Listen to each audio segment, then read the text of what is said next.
Last week we had this BMW i4 in for a matte PPF conversion and the car turned out absolutely incredible. Here's a little sneak peek of the final results, but if you're thinking about getting a matte PPF job, then you're gonna want to watch this whole video.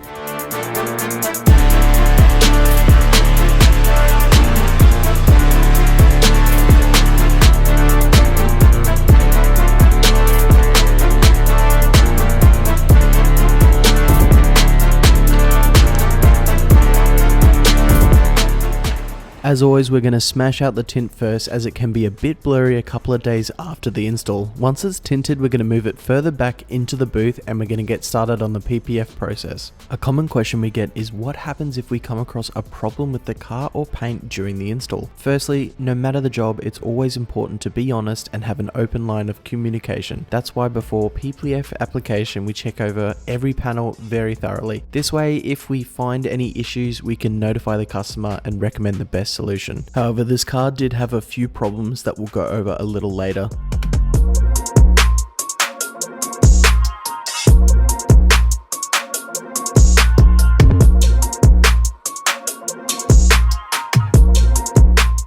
The customer opted for a matte conversion, which is essentially when a gloss car gets matte PPF on the entire vehicle. So we're also going to be covering a little bit more than the standard gloss PPF install. To do this, we add an extra 10 to 20 mil in the cut software before the film runs through the plotter. Personally, I love installing matte film as it makes a huge difference to the appearance of the vehicle, and CarPro's Matte PPF is hands down the best matte film I've ever worked with.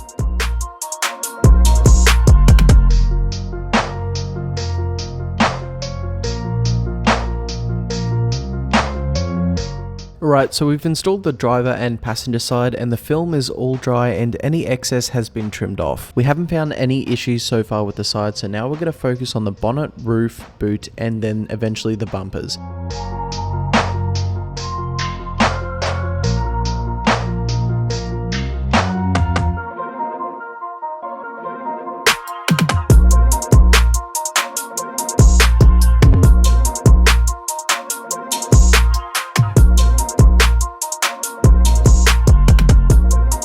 Although this is a brand new car from Beamer, it did have tons of contamination embedded into the paint, so we're going to do another clay bar. This is just going to make sure we pick up all of those impurities that are really stuck to the paint. A good saying is your wrap is only as good as your clean, and that is 100% true. Spending that little bit extra time going over panels, making sure it's perfect, will result in more consistent and higher quality installs.